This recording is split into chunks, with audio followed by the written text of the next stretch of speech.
வணக்கம். மீண்டும் மணி பேச்சில் உங்களெல்லாம் சந்திப்பதில் எனக்கு மிக்க மகிழ்ச்சி. இது மஸ்கட் ஏர்போர்ட்ல ரெக்கார்ட் பண்றதுனால இது ரொம்ப பெரிய வீடியோவா இருக்காது. பட் இது ஒரு short video, but very important video.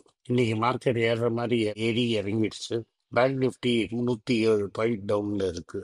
நம்மளோட பல ஸ்டாக் கம்மியா இருக்கும். கன்சிடர் பண்றத நீங்க பார்த்து ஒன்று ஒன்றா ரெண்டு ரெண்டா கன்சிடர் பண்றது உங்களுக்கு நல்லது. மார்க்கெட் இன்னைக்கு 32 பாயிண்ட்ஸ் ப்ளஸ்ல இருக்கு. நான் பேசுறேன். இன்னைக்கு பல இம்பார்ட்டன்ட் ரிசல்ட்ஸ் வந்திருக்கு. அமெரிக்காலையும் ஒரு டெவலப்மெண்ட் இருக்கு. இது எல்லாத்தையும் வச்சு நம்ம இன்னைக்கு பேசுவோம். முதல்ல அமெரிக்கால ஏப்ரல் இன்ஃப்ளேஷன் எக்ஸ்பெக்ட் பண்ணதோட லோவரா வந்திருக்கு. இது ரேட் கட்டுக்கு பெட்டர் அப்படின்னு சொல்லி கோல்டு விலை அங்கே ஸ்டெபிலைஸ் ஆயிடுச்சு. ஆனால் இங்கே 50 ரூபாய் இறங்கி இருக்கு. ஸோ கோல்டை கன்சிடர் பண்ணுறவங்க டெஃபினட்டாக கன்சிடர் பண்ணணும். ஏன்னா அமெரிக்காவில் இன்ஃப்ளேஷன் வீக் ஆச்சுன்னா இன்ட்ரெஸ்ட் ரேட் கட் பண்ணுவாங்க. அமெரிக்காவில் இன்ட்ரெஸ்ட் ரேட் கட் பண்ணுறச்ச கோல்டு விலை திரும்பி ஏறும். இப்போ 8800 கிட்ட இருக்கு. 50 ரூபா குறைஞ்சிருக்குன்னு சொல்கிறாங்க ஐடி. ஸோ மோஸ்ட் லைக்லி இன்னைக்கு கோல்டு 50 ரூபா குறைஞ்சிருக்கும். டாலர் பயங்கரமாக ரேலி ஆகிருக்கு. ஆனால் ருப்பியை ஆர்பிஐ டிஃபெண்ட் பண்ணுது. இது ரொம்ப நாளைக்கு டிஃபெண்ட் பண்ண முடியாது. ஏன்னா இந்த ட்ரெண்டு கண்டினியூ ஆச்சுன்னா டாலர் ஸ்ட்ரென்தன் ஆகும். இன்னொரு ரிப்போர்ட் என்ன சொல்லுதுன்னா எஃப்ஐஐஸ் கொஞ்சம் இப்போ சைனா பக்கம் திரும்புவாங்கன்னு. ஏன்னா அமெரிக்காவுக்கும் சைனாவுக்கும் எல்லா ப்ராப்ளமும் சால்வ் ஆயிடுச்சு. 90-day பாஸ் அப்படின்னு போட்டாங்க. அதாவது பைடன் போட்ட டேரிஃப் மட்டும்தான் இருக்கும், மற்ற எல்லா டேரிஃபையும் எடுத்தாச்சு. அதனால சைனாலேருந்து திரும்பி சாமான்லாம் ஸ்மூத்தாக மூவ் பண்ண ஆரம்பிச்சிருவாங்க. அந்த 10% எக்ஸ்ட்ரா டேக்ஸ் ஒன்று தான் இருக்கும். அதனால எஃப்ஐஐஸ் திரும்பி சைனீஸ் ஸ்டாக்ஸ் பின்னாடி போவாங்க அப்படிங்கிற ஒரு எதிர்பார்ப்பு இருக்கு. ஓவராலாக பார்த்தீங்கன்னா அமெரிக்காவில் இருந்த ப்ராப்ளம்ஸ் எல்லாம் இப்போ கொஞ்சம் கொஞ்சமாக குறையும். பட் இந்த சிஸ்டமுக்கு கொடுத்த ஷாக்கு எப்படி இம்பேக்ட் ஆகுங்கிறத பொறுத்திருந்து பார்ப்போம். இன்னொரு விஷயம் என்ன பண்ணிட்டாருன்னா, ட்ரம்ப் பெர்னி சாண்டர்ஸோட ஃபார்முலாவை காப்பி அடிக்கிறாரு. வெல்தி பீப்புள் மேலே, அமெரிக்கன்ஸ் மேலே டேக்ஸை 2% ஏற்றுவேன் அப்படிங்கிறாரு. இது கம்ப்ளீட்டாக ரிவர்சல் ஆஃப் ஹிஸ் பாலிசிஸ். எப்படியாவது பாப்புலராக இருந்தால் போதும், பாப்புலாரிட்டிக்கு என்ன வேணா பண்ணலான்னு சொல்லி 6 மாதத்துக்கு முன்னாடி அவர் சொன்னதை ரிவர்ஸ் பண்ணுறாரு. ஸோ வெல்த்தியஸ்ட் அமெரிக்கன்ஸுக்கு 1 or 2% டேக்ஸை ஏற்றலாமா அப்படிங்கிற ஒரு ப்ரப்போசல் இருக்கு. ஸோ இப்போதைக்கு இந்த கன்ஃபியூஷன் நேரும். பட் எக்ஸ்பர்ட்ஸ்லாம் என்ன சொல்கிறாங்கன்னா, ஜூலை வரைக்கும் நம்ம சிபிஐ பார்க்கணும். ஜூலை சிபிஐ வரைக்கும் டேரிஃப் இம்பேக்ட் இல்லைன்னா ப்ராப்ளம் இல்லை, இல்லாட்டா பெரிய ப்ராப்ளம் வரும்னு சொல்கிறாங்க. பட் நம்ம பொறுத்து இருந்து தான் பார்க்கணும். இதனால ஐடி ஷேர்ஸ் எல்லாம் பயங்கரமாக ஏறிட்டு முந்தா நேற்று கொஞ்சம் விழுந்திருக்கும், இன்னைக்கு திரும்பி ஏறி இருக்கும்னு நான் நினைக்கிறேன். ஏன்னா பேங்க் நிஃப்டி 306 பாயிண்ட் டவுன் இருந்தாலும் நிஃப்டி 30 பாயிண்ட் அப்ல இருக்கு. பேங்க் நிஃப்டி நார்மலாக 306 பாயிண்ட் டவுன்ல இருந்தா நிஃப்டி 200 பாயிண்டாவது டவுன் இருக்கணும். அப்படி இல்லைங்கிறது பட்ட இடத்துல மற்ற ஸ்டாக்ஸ் ஏற்றிருப்பாங்க அண்ட் பயங்கரமாக ஏற்றி இருக்கணும். அது நான் ப்ரைமர்லி ஐடியாக இருக்கும் இங்கே இருக்கேன்னு கெஸ் பண்ணுறேன். ஏன்னா டாடா மோட்டார்ஸ் ரிசல்ட் ஆனால் இல்லைன்னு மார்க்கெட் ஃபீல் பண்ணி அதை அடிப்பாங்க. ஸோ ஓவராலாக என்ன ஆச்சு மார்க்கெட்லன்னு பார்ப்போம். டாடா மோட்டார்ஸோட ரிசல்ட்ஸ் வந்தது. டாடா மோட்டார்ஸ் ரிசல்ட்ஸில் ஆக்சுவலி நத்திங் ஒன்றும் பெருசாக ராங் இல்லை. 51% ப்ராஃபிட் குறைஞ்சிருக்கு அப்படின்னு சொல்கிறாங்க. இந்த 51% ப்ராஃபிட் ஏன் குறைஞ்சதுன்னா, போன வருஷம் இதே சமயத்தில் 2 எக்ஸ்ட்ராடினரி கெயின்ஸ் அதில் இருந்தது, எக்ஸப்ஷனல் ஐட்டம்ஸ்.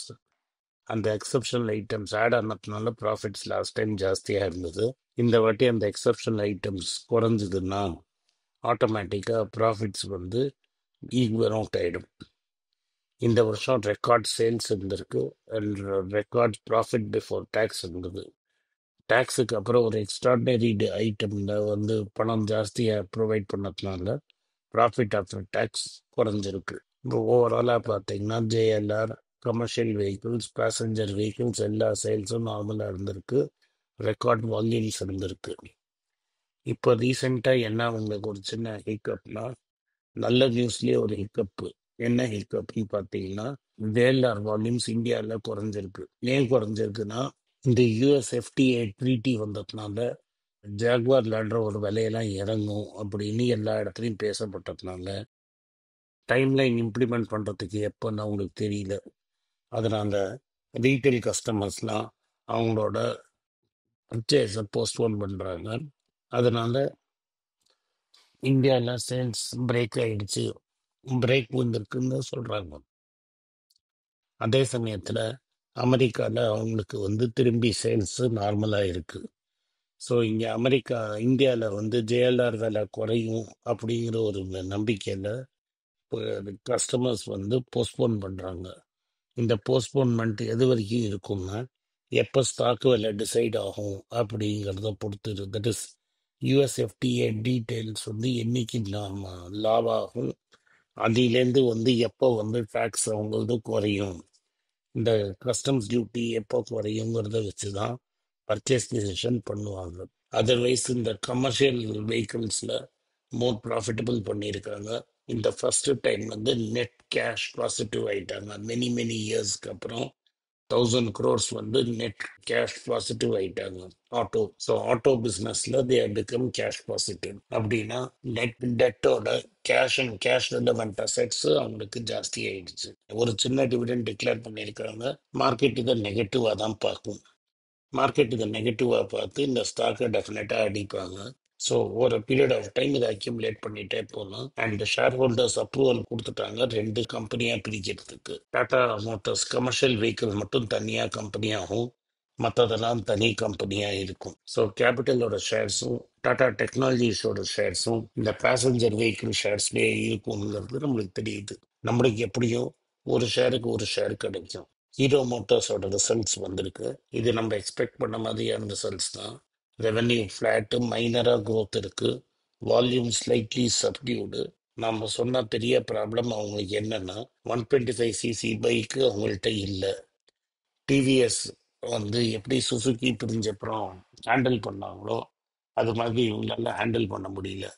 இவங்களால ஹேண்டில் பண்ண முடியாததுனால இவங்க கஷ்டப்படுறாங்க. ஏத்தர் அப்படிங்கிற ஒரு கம்பெனியில் அவங்க பெருசாக இன்வெஸ்ட் பண்ணியிருக்காங்க. ஏத்தர் எப்படியாவது பழம் நழுவி பாலில் விழுற மாதிரி விழுந்ததுன்னா இவங்களுக்கு நல்லா இருக்கும். இது இன்னும் எவ்வளோ நாள் ஆகும்னு தெரியல. விடான அவங்களோட ஸ்கூட்டர் ஒன்றும் பெரிய சக்ஸஸ்ஃபுல்லாக இல்லை. டிவிஎஸும் பஜாஜும் சக்ஸஸ்ஃபுல்லாக பண்ண மாதிரி இவங்களால பண்ண முடியல.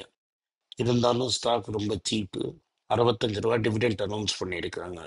இந்த dividend record date 30 days after the annual general body meeting கிடைக்கும். அடுத்தது சிப்லாவோட ரிசல்ட் சூப்பராக இருந்தது. ப்ராஃபிட்ஸ் 30% ஏறி இருக்கு. அவங்களோட எல்லா இடத்துலையுமே நல்லா பண்ணியிருக்கிறாங்க. 16 ரூபா டிவிடெண்ட் அனௌன்ஸ் பண்ணியிருக்காங்க. இதில் 13 ரூபா டிவிடெண்ட் நார்மல் டிவிடெண்ட்டு, 3 ரூபா 90th இயர் ஆனிவர்சரியோட செலிப்ரேஷனுக்காக போர்டில் அப்ரூவ் பண்ணிட்டாங்க. ஏஜிஎம்ல அப்ரூவ் ஆனதுலேருந்து ஒரு 30 daysக்குள்ள பேமெண்ட் வரும். இந்த ஸ்டாக் ரெஸ்பிரேட்டரி டிசீசஸ்லேயும் ஜெனரிக்ஸ்லேயும் ரொம்ப ஸ்ட்ராங்கு. இது இப்போ ரொம்ப வைர ஊசியாக மாறிடுச்சு. இப்போதைக்கு ப்ரமோட்டர்ஸ் விற்க போகிறது இல்லை, இன்னொரு செட் ஆஃப் ப்ரமோட்டர்ஸ் எடுத்துட்டாங்கங்கிறது நம்மளுக்கு தெளிவாக தெரியுது. அதனால இருக்கிறத அப்படியே ஹோல்டு பண்ணுவோம். இப்போ புதுசாக இதை கன்சிடர் பண்ண வேண்டாம். ரிலையன்ஸ் என்ன பண்ணுறாங்கன்னா, ஒரு 17 வருஷத்துக்கு முன்னாடி 4.19% ஆஃப் ஏஷியன் பெயிண்ட்ஸை வாங்கி வச்சுருந்தாங்க. ஒரு ப்ரமோட்டர் எக்ஸிட் ஆகும்போது இவங்க போட்டிருந்தாங்க. இப்போ மார்ஜின் ப்ரெஷரில் இருக்குது. ட்ரில்லா காம்படிட்டிவ் ப்ரெஷர் ரொம்ப இருக்கிறதுனால இந்த 4.19% விற்கிறதுக்கு இவங்க ரெடி ஆகிட்டாங்க. இதனால 11,500 crores வரைக்கும் ரிலையன்ஸுக்கு காசு கிடைக்கும் அப்படின்னு எதிர்பார்க்கப்படுது. இந்த 11,500 crores இவங்க எக்ஸ்பெக்ட் பண்ண ப்ரைஸ் ரேஞ்சில் கிடைச்சதுன்னா இது அவங்களோட 4 மடங்குக்கு பணம் வரும். எக்ஸைட் பேட்டரிஸ் என்ன சொல்றாங்கன்னா, அவங்க இவியில் டைப் பண்ணியிருக்காங்க. பல 2-wheeler அண்ட் 3-wheeler 4-wheeler கம்பெனியோட இவி பேட்டரி சப்ளை பண்ணதை ட்ரை பண்ணாலும் அடுத்த 3 வருஷத்துல லெட் ஆசிட் பேட்டரி டாமினேட் பண்ணுவோம். நாங்கள் 20,000 கோடி லெட் ஆசிட் பேட்டரியிலையும் டேர்ன் ஓவர் பண்ணுவோம் அப்படின்னு சொல்லியிருக்காங்க. பட் எக்ஸைடும் நம்மளுக்கு தெரிஞ்ச மாதிரி வைர ஊசி ஆயிடுச்சு. ஏத்தரோட ஐபிஓ ஒரு மாதிரி வெள்ள சக்சஸ்ஃபுல்லாக போனதுனால இன்னும் நிறைய இவி பிளேயர்ஸ் ஐபிஓ போடணும்னு நினைக்கிறாங்க. இதில் கிரீவ்ஸ் காட்டன் அவங்களோட ஸ்கூட்டருக்கு ஐபிஓ போடணுங்கிறத எதிர்பார்க்குறாங்க. என்னை பொறுத்த வரைக்கும் இந்த கிரீவ்ஸ் காட்டனை வெளில போடுறதே பெட்டர். இதில் ஃபைனலாக Bajaj TVS definite dominant player. ஏத்தரும் ஹீரோவும் காம்பினேட் பண்ணால் அவங்க 3வது பிளேயர். அன்னோன் எலிஃபென்ட் இந்த room Honda motor and scooter company. அவன் உள்ள இறங்கி மெதுவாக போவா கான்ஸ்ட்ரக்டர் பைத்தான் மாதிரி மார்க்கெட்டை சூட்டி சாப்பிட்ருவாங்க. இதை தான் அவங்க கைனடிக் ஹோண்டாவோட வந்துட்டு அப்புறம் டியோ இது மாதிரி சொந்தமாக லான்ச் பண்ணி மார்க்கெட்டை கம்ப்ளீட்டாக சாப்பிட்டாங்க. அதனால் ஹீரோ மோட்டருக்கு வெயிட் பண்ணுவோம். மார்க்கெட் வந்து ஹையர் லெவல்ஸில் சஸ்டெயின் ஆகலை, ஹையர் லெவல்ஸில் ட்ரிகரும் இல்லை. மார்க்கெட்டு இறங்க இறங்க நீங்கள் பார்த்து 1 2ன்னு கன்சிடர் பண்ணுங்க. இதில் அந்த ஏர்னிங்ஸ் இந்த வாட்டி நம்ம ஜோதி லேபு, ஹிந்துஸ்தான் யூனிலீவர், நெஸ்லே இது மாதிரி கம்பெனி எல்லாம் பார்த்ததுல ஏர்னிங்ஸில் பெரிய சுகம் இல்லை. அதனால் அப்பப்போ கொஞ்சம் கொஞ்சமாக கன்சிடர் பண்ணிட்டு இருக்கிறதே நம்மளுக்கு பெட்டர். எஸ் பேங்கை பற்றி பல பேர் கேட்டிருக்கீங்க. எஸ் பேங்க் வந்து இப்போவும் நெட் இன்ட்ரெஸ்ட் மார்ஜின் ரொம்ப மோசமாக இருக்குது. இந்த சுமிட்டோமோ வாங்கினது எதுக்கு வாங்கியிருக்காங்கன்னா, அந்த பேங்கிங் ஆர்மில் ஃபுல்லட்டான் இந்தியாவை ஃபுல்லாக அவங்க வாங்கிட்டாங்க. இந்த ஃபுல்லட்டான் வந்து மர்ஜ் ஆகணும், அதுக்கு இந்த பேங்க் ஒத்துக்கணும். இந்த மர்ஜருக்கு போது சுமிட்டோமோக்கு ஷேர்ஸ் கொடுக்கணும், இல்லாட்டா பைசா கொடுக்கணும். இதெல்லாம் தெரிஞ்சப்புறம் தான் நெட் இன்ட்ரெஸ்ட் மார்ஜின் இன்க்ரீஸ் ஆகும். அது வரைக்கும் இந்த பேங்க் பெருசாக எங்கேயும் போகாது. அதனால விலை கம்மியாக இருக்குது ஜாப்பனீஸ் பேங்க்குன்னு அவசரப்பட்டு ஓடிடாதீங்க. ரொம்ப வருஷம் ஆகும் இதோட ரிட்டர்ன் வரத்துக்கு. ஸோ இந்த ரிலீஃப் ரேலியை என்ஜாய் பண்ணுங்க. அதுக்கப்புறமா வந்து பொறுத்திருந்து பார்ப்போம்.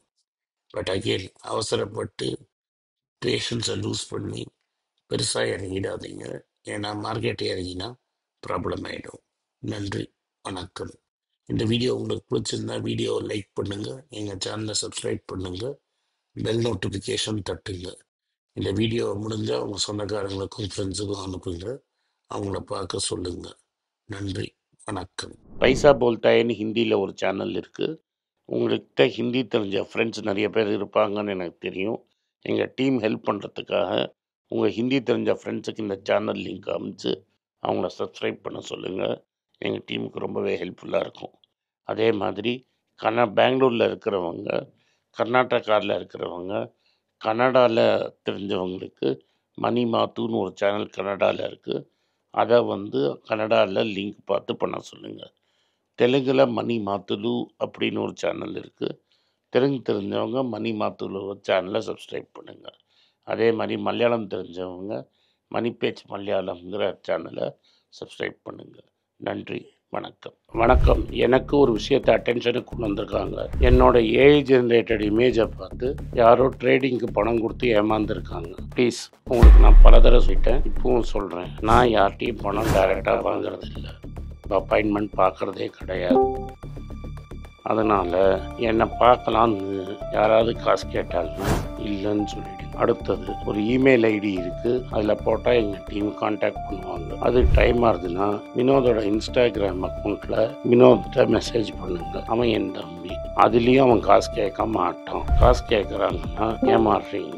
யார் என்ன சொன்னாலும் கம்பெனிக்கு செபி அல்லது ஐஆர்டிஏ அல்லது ஆர்பிஐ ரெஜிஸ்ட்ரேஷன் இருக்கணும். இந்த 3 ரெஜிஸ்ட்ரேஷன் ஏதாவது இருந்தால் தான் உங்களோட பணத்தை நீங்கள் கொடுக்கணும். நீங்கள் இன்கேஸ் ஆஃப் இன்சூரன்ஸ் டைரெக்டாக இன்சூரன்ஸ் கம்பெனிக்கு தான் கொடுக்கணும். இன்கேஸ் ஆஃப் ட்ரேடிங் நீங்களே புரோக்கர்கிட்ட போட்டு ட்ரேட் பண்ணணும். மியூச்சுவல் ஃபண்டும் கம்பெனிக்கு தான் கொடுக்கணும். த்ரூ எக்ஸ்சேஞ்சு நீங்கள் வாங்கிக்கலாம். இதெல்லாம் எதுக்கு நான் உங்களுக்கு சொல்கிறேன்னா, யாரையாவது சொல்கிறாங்கன்னு நம்பி ஏமாறாதீங்க.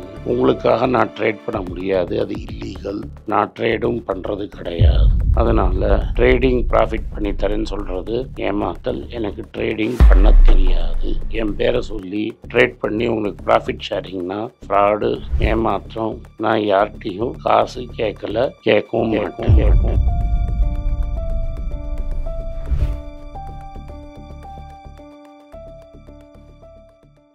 உங்கள் பேராதரவுக்கு மிக்க நன்றி. நான் டோட்டலாக 5 புஸ்தகங்கள் எழுதியிருக்கிறேன். 3 வந்து ஆங்கிலத்தில் எழுதியிருக்கிறேன். அதில் 2 வந்து தமிழாக மொழிபெயர்த்துருக்காங்க. ஸோ டோட்டலாக 5 புஸ்தகம் ஆச்சு. இந்த 5 புஸ்தகத்துக்கு ஹார்ட் காப்பி வேணும்னா நீங்கள் கீழே இருக்கிற வாட்ஸ்அப் நம்பருக்கு மெசேஜ் அனுப்பிச்சிங்கன்னா எங்கள் டீம் உங்களை கான்டாக்ட் பண்ணுவாங்க. இந்த 5 புஸ்தகங்களில் 3 புஸ்தகம் வந்து கிண்டலில் இருக்குது. அமேசானில் கிண்டலில் வாங்கணும்னு ஃபீல் பண்ணுறவங்க நேராக கிண்டலில் வாங்கிக்கலாம். தமிழ்லேயே யாராவது ஃபைனான்ஸ் நியூஸ் படிக்கணும்னு ஃபீல் பண்ணிங்கன்னா தயவுசெஞ்சு மணிபேஜ்.com விசிட் பண்ணுங்கள்.